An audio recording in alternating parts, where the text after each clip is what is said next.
Hello friends, नमस्कार। आप सभी का एक बार पुनः हमारे online platform study with GK channel पर हार्दिक स्वागत है। तो आज की हमारी चर्चा का विषय रहेगा लोक प्रशासन। विषय के अंतर्गत हम बात करेंगे संगठन में संघर्ष प्रबंधन की अवधारणा, जिससे जुड़े हुए प्रमुख विद्वान हैं मेरी पार्कर फुले। इस टॉपिक पर आधारित हमारी चर्चा रहेगी, जो आगामी प्रतियोगी परीक्षाओं की दृष्टि से आपके लिए बेहद ही महत्वपूर्ण है। यानी संगठन में संघर्ष प्रबंधन की अवधारणा, संगठन में संघर्ष समाधान,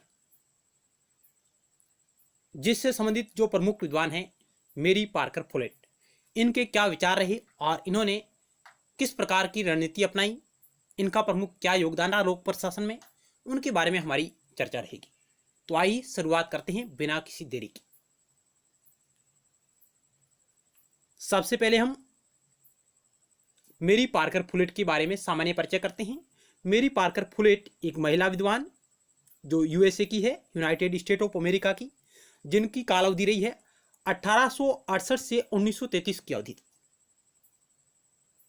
एक अमेरिकी सामाजिक कार्यकर्ता, प्रबंधन सलाहकार, दार्शनिक और संगठनात्मक सिद्धांत और संगठनात्मक व्यवहार के क्षेत्र में एक अग्रणी महिला विद्वान थी।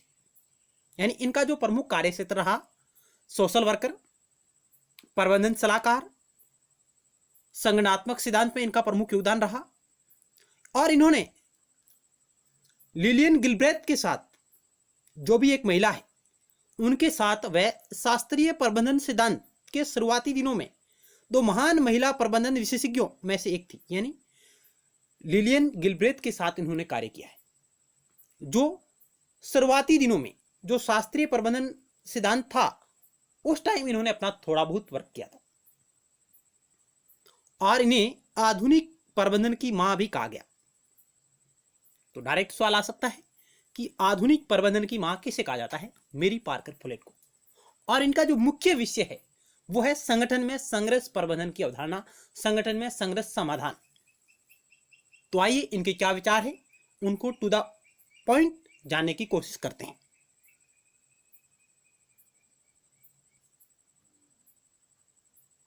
एमपी फुलेट, मेरी पार्कर फुलेट को संगठन के क्लासिकीय उपागम और व्यवहारीय मानव संबंध उपागम के बीच का पुल माना जाता है। ये डायरेक्ट सवाल आया हो परीक्षा में कि किस विद्वान को संगठन के क्लासिकीय उपागम और मानव संबंध उपागम के बीच पुल माना जाता है? तो उत्तर होगा मेरी पार्कर फुलेट। मानव संबंध उपागम जो एल्टन मेयो ने दिया था, जो औपचारिक संबंधों के साथ अनौपचारिक संबंधों पर भी बल देता है। जो वैज्ञानिक प्रबंधन आंदोलन था एफडब्ल्यू टेलर के, उसके विरोध स्वरूप मानव संबंध उपागम का प्रतिपादन किया एल्टन मेयो ने।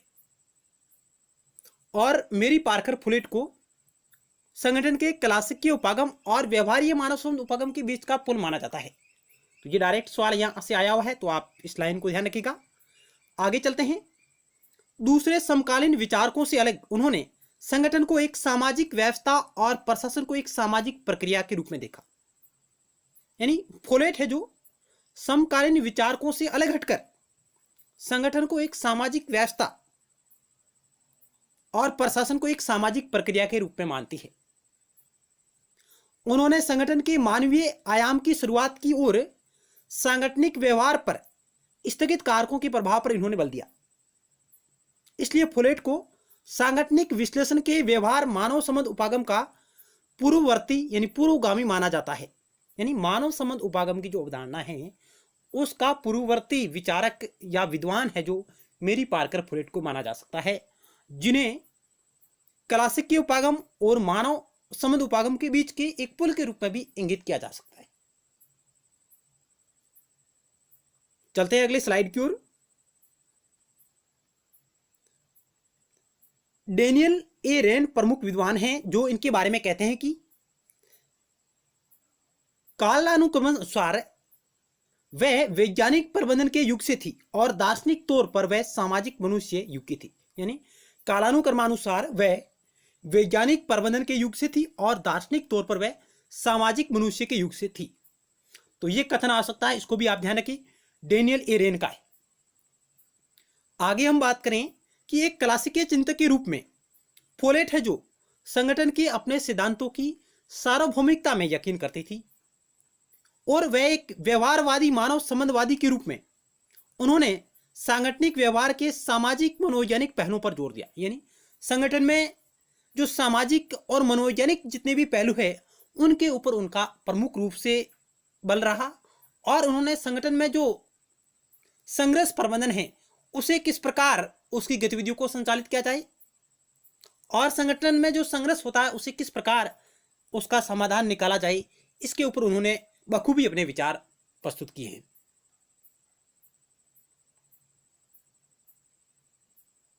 आगे उर्विक और मेटकोप आते हैं जिन्होंने इनके बारे में टिप्पणी की है कि यानी फोलेट की अवधारणाएं उनके वक्त से आगे थी। यानी जब वो टाइम पीरियड था जब फोलेट अपने विचार प्रस्तुत कर रही थी उनके बारे में उर्विक और मेटकोप कहते हैं कि उनकी अवधारणाएं उनके वक्त से आगे थी, वे मौजूदा चिंतन से भी आगे हैं। ऐसे किसी भी व्यक्ति के लिए सुझावों की खान है जो किसी उद्गम के व्यवहार में मानव सहकार स्थापित करने और कायम रखने की समस्याओं में रुचि रखता हो। तो ये प्रमुख विचार है जो उर्विक और मेटकोप कहते हैं। किसके बारे में? मेरी पार्कर फोलेट के बारे में कहते हैं। आगे चलते हैं। अब हम देखते हैं कि परीक्षायोगी जो सवाल आते हैं प्रतियोगी परीक्षाओं में, मेरी पार्कर फोलेट का जो प्रमुख कार्य है उनकी प्रमुख पुस्तकें हैं जिनमें आप कह सकते हैं कि the speaker of the house of representatives 1896,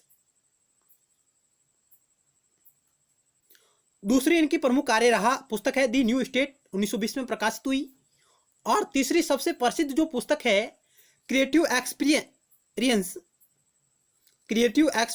1924 में प्रकाशित हुई थी 1924 में, जिसमें इन्होंने मुख्य रूप से संगठन में संघर्ष प्रबंधन की अवधारणा है उसकी उन्होंने यहाँ पर व्यापक चर्चा की इस पुस्तक में। और इनकी चौथी पुस्तक है जो इनके निबंधों का और शोध पत्रों का जो संग्रह है डायनेमिक एडमिनिस्ट्रेशन 1941, जो है कि उर्विक और मेटकोप द्वारा संपादित है। उनके द्वारा इसका लेखन किया गया है जो फोलेट के शोध पत्रों का संकलन है। तो ये 4 पुस्तकें हैं, आप ध्यान रखिएगा। यहां से भी सवाल कई बार आया कौन सी पुस्तक मेरी पार्कर फोलेट से संबंधित है या नहीं है। तो क्रिएटिव एक्सपीरियंस ये पुस्तक कई बार प्रतियोगी परीक्षा में आई हुई है। द न्यू स्टेट भी आई हुई है। मुख्य रूप से आप इन पुस्तकों को ध्यान में रखिएगा। आगे चलते हैं।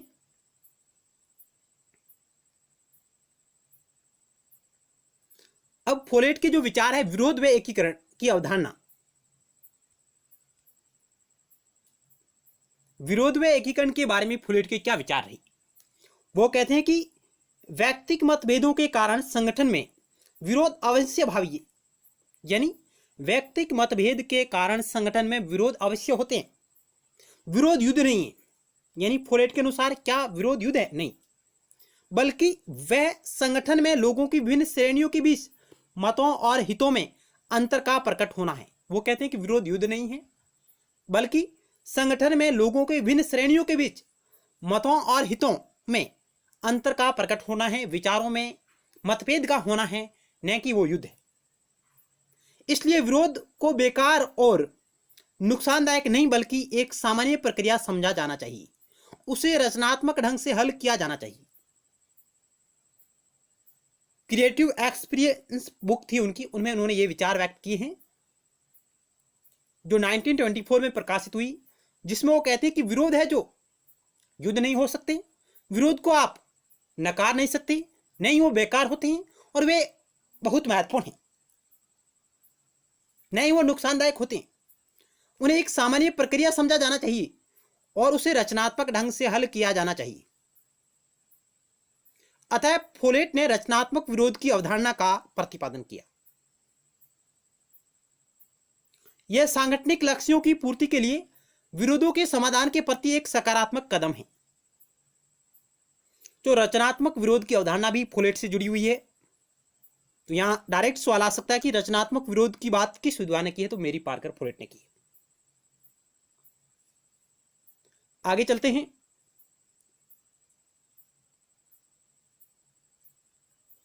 एमपी फोलेट ने संगठन में विरोध के समाधान के 3 रास्ते बताए हैं। यानी उन्होंने संगठन में संघर्ष प्रबंधन की 3 रास्तों की बात की है। डायरेक्ट सवाल आता है और वो कौन कौन से हैं? वह है प्रभुत्व, एक पक्ष की दूसरे पक्ष पर जीत, यानी प्रभुत्व के माध्यम से आप संगठन में विरोध के समाधान को अपना कम कर सकते हैं। दूसरा इन्होंने जो तरीका बताया वो है समझौता, दोनों पक्ष अपनी मांग का कुछ हिस्सा छोड़ते हैं और उनमें समझौता हो जाता है तो भी संगठन में संघर्ष कम हो जाएगा। और तीसरी इन्होंने बात की है एकीकरण, नए समाधान की खोज जो दोनों पक्षों की असली जरूरतें पूरी करे और किसी पक्ष को कोई कुर्बानी नहीं देनी पड़े। यानी एकीकरण को मेरी पार्कर फोलेट सबसे कारगर, सबसे महत्वपूर्ण समाधान का तरीका मानती है संगठन में, जिसमें किसी भी पक्ष को कोई नुकसान नहीं होता है। तो इन्होंने संगठन में विरोध के समाधान के 3 तरीके बताए हैं, या आप कह सकते हैं संगठन में संघर्ष प्रबंधन के 3 तरीके जो मेरी पार्कर फोलेट ने दिए हैं, प्रभुत्व, समझौता और एकीकरण। और एकीकरण को वह सबसे महत्वपूर्ण स्थान देती है क्योंकि इसमें किसी का भी नुकसान नहीं होता है। आगे चलते हैं।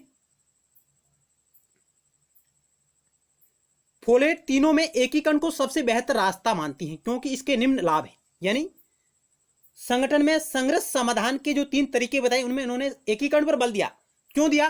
क्योंकि इसके कुछ महत्वपूर्ण लाभ थे। क्या लाभ थे उन्हें हम देखते हैं कि यह हमेशा के लिए मूल विरोध को मिटा देता है। यानी एकीकरण हमेशा के लिए मूल विरोध को मिटा देता है क्योंकि यह समस्या की जड़ तक जाता है। बात हो रही तीसरे तरीके एकीकरण के बारे में, जो संगठन में संघर्ष समाधान का तरीका है। यह बेहतर तकनीक का प्रयोग करता है, यानी एकीकरण तरीका है, यह बेहतर तकनीक का प्रयोग करता है और समय और संसाधन बचाता है। तीसरा उन्होंने पॉइंट बताया है, लाभ है, वो है यह नए मूल्यों की उदय की ओर ले जाता है और एक नई परिस्थिति में पैदा करता है। यानी नए मूल्यों के उदय की ओर ले जाते हैं और एक नई परिस्थिति पैदा करता है जिससे किसी भी पक्ष को कोई हानि नहीं होती है। तो ये 3 तरीके उन्होंने बताए थे। पहला बताया प्रभुत्व, दूसरा समझौता और तीसरा एकीकरण। और एकीकरण को उन्होंने सबसे महत्वपूर्ण स्थान दिया है, जिसके ये 3 प्रमुख रूप से लाभ इन्होंने बताए।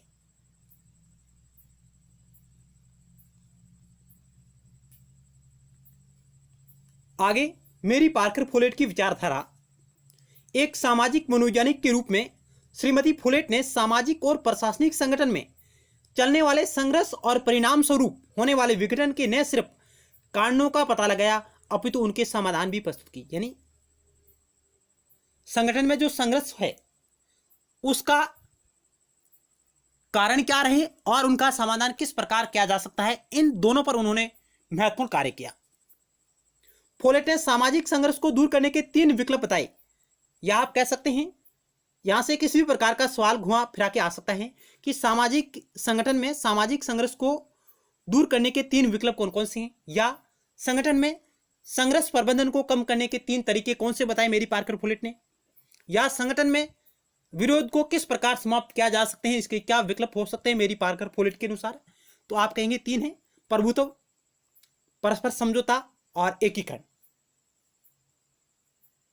और एकीकरण को सबसे महत्वपूर्ण मानती है मेरी पार्कर फोलेट। आगे चलते हैं। इन 3 विकल्पों के आधार पर मेरी पार्कर फोलेट ने संगठन में संघर्ष प्रबंधन के जो 3 तरीके बताए उनके आधार पर उन्होंने प्रशासनिक संगठन में समन्वय को सुनिश्चित करने हेतु फोलेट ने 4 प्रसिद्ध सिद्धांत दिए।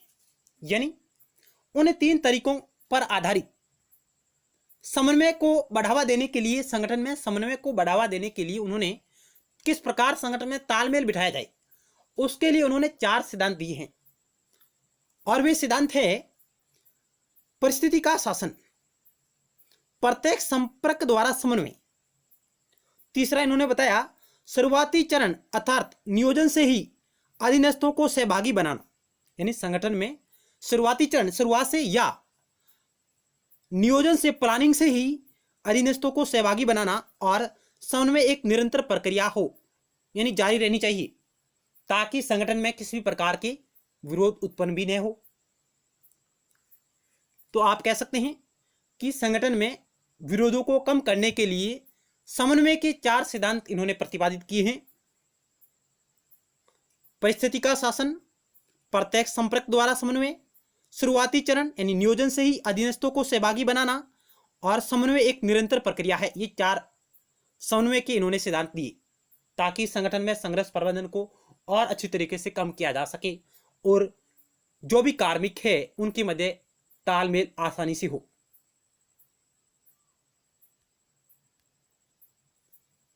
यहां परीक्षा उपयोगी महत्वपूर्ण जानकारी आपको यह ध्यान रखना है कि यहां से इस प्रकार का सवाल आ सकता है कि मेरी पार्कर फुलेट ने संगठन में समन्वय को सुनिश्चित करने हेतु जो सिद्धांत दिए उनमें कौन से शामिल है या नहीं। यानी मेरी पार्कर फुलेट ने प्रशासनिक संगठन में समन्वय को सुनिश्चित करने हेतु सिद्धांत दिए उनमें शामिल है या नहीं। तो आपको इस प्रकार के ऑप्शन आ सकते हैं: परिस्थिति का शासन, प्रत्यक्ष संपर्क द्वारा समन्वय, शुरुआती चरण नियोजन से ही अधीनस्थों को सहभागी बनाना, और समन्वय एक निरंतर प्रक्रिया। तो आप यहां पर महत्वपूर्ण पॉइंट पर आप ध्यान रखिएगा ताकि आपका परीक्षा में कोई भी सवाल गलत नहीं हो।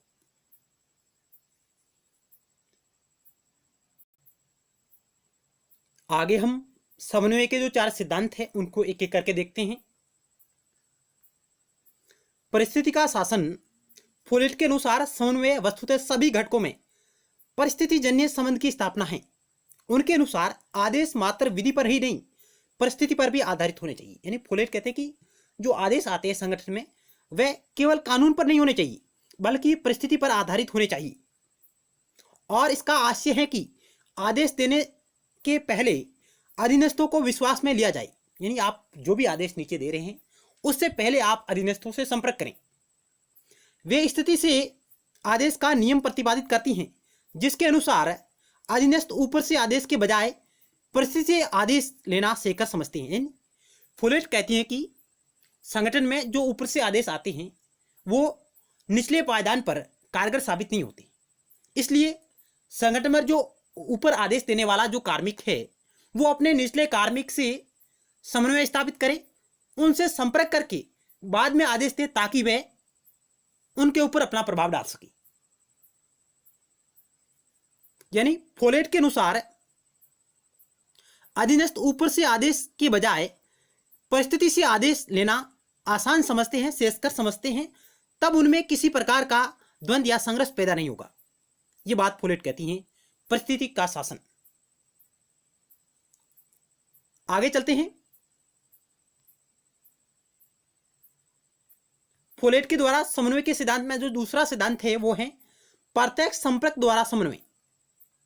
फुलेट ने समन्वय के दूसरे सिद्धांत में संपर्क को महत्व दिया और कहा कि अधिकारी को अपने पद या स्थिति की परवाह किए बिना अधीनस्थों से सीधा संपर्क रखना चाहिए, तभी वह उनकी मन स्थिति को समझ पाएगा और मन स्थिति को समझकर ही आदेश की परिस्थिति को समझ पाएगा। यानी डायरेक्ट संपर्क होना चाहिए।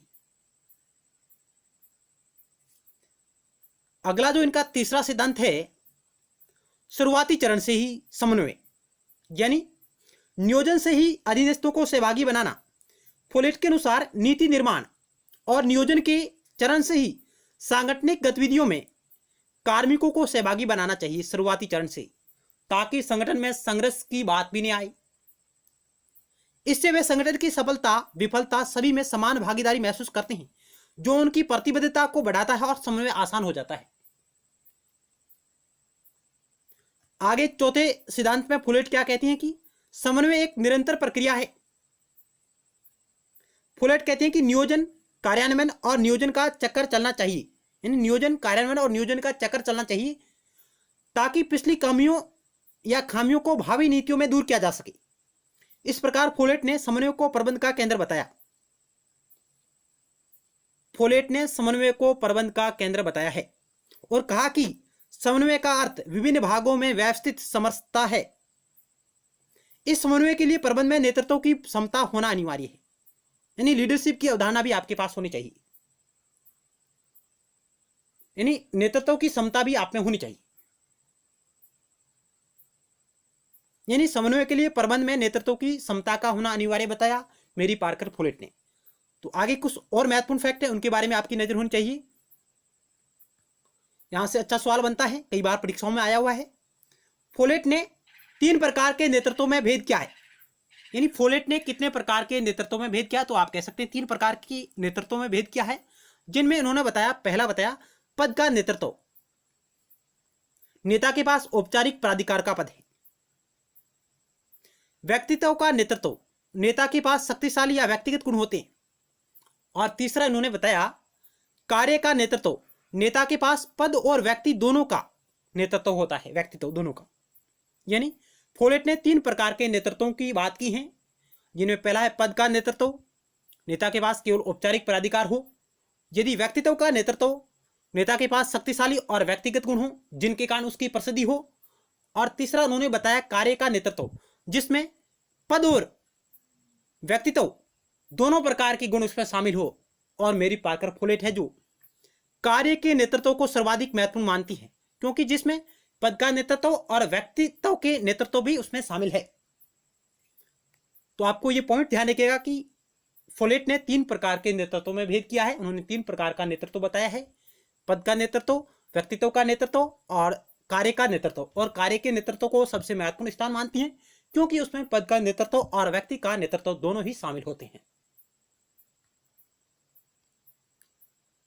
आगे मेरी पार्कर फोलेट का एक महत्वपूर्ण कथन है, वो कहते हैं कि शक्ति कार्य करने की योग्यता है, वह सत्ता संस्थागत रूप में प्राप्त अधिकार है। यानी मेरी पार्कर फोलेट का एक कथन है कि शक्ति कार्य करने की योग्यता है, वही सत्ता है जो संस्थागत रूप में प्राप्त एक अधिकार है। इस कथन को भी आप ध्यान रखिएगा, यह भी परीक्षा में आया हुआ सवाल है। तो आज हमने संगठन में संघर्ष प्रबंधन की अवधारणा के बारे में चर्चा की, जो मुख्य रूप से हमारे जो विचार थे मेरी पार्कर फोलेट पर आधारित थे, जिनके विचारों को हमने जानने की कोशिश की और उनसे संबंधित किस प्रकार के सवाल परीक्षाओं में आ सकते हैं उनके बारे में हमने चर्चा की। जरूर आपको हमारा प्रयास अच्छा लगा होगा। हम नेक्स्ट वीडियो सीरीज में और महत्वपूर्ण सवालों के साथ आपके समक्ष हाजिर होंगे। तब तक के लिए धन्यवाद।